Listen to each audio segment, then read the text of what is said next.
Good morning and happy Sunday to everybody and happy Father's Day to all of the father, especially for empty taxi riders, no? Magre-react lang po ako for a certain video, no, ni Pops Yoda. This is pertaining po dun sa mga overweight or not necessarily overweight, no, yung hindi po namin kayang isakay. Depende po sa judgment ng rider, no. Kung makikita nyo po dun sa video, medyo may argument na po sila ng CS or the client or the customer and then si Pops, no. So nagka-PQ na so to speak, no, and then other riders waiting para sumakay na po siya, no.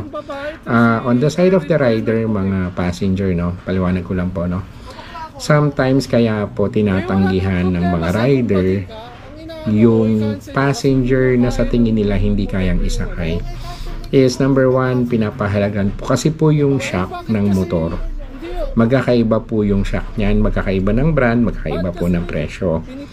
For all we know naman na we sign up for like Angkas, Joyride, or Move It, no, naintindihan po namin yung responsibility to bring you doon sa destination. Pero sometimes po kasi may mga motor po na hindi po talaga kaya, no.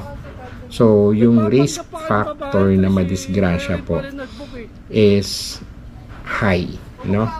Hindi po sa ayaw namin kayong ihatid.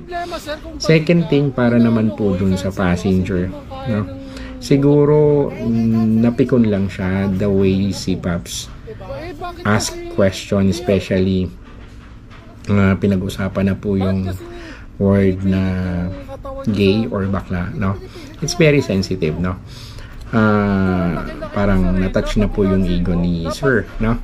So I understand as well dun sa reaction na po na kaya ayaw nyo nang i-cancel, no. So ikaw mag-cancel, ikaw naman nagpapa-cancel, sabi niya, no.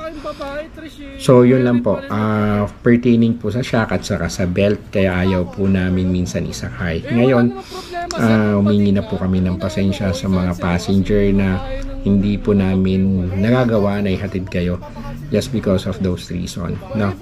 So for all the riders, no, siguro sometimes yung emotion po kasi namin or natin, no, medyo nagpi-flame up because of the tone of the voice ni CS, no. Anyway, this is just to react na sana na-settle na yung argument na to kasi nag-viral din, no. So lahat po ng MC taxi rider encounter this on a daily basis, no.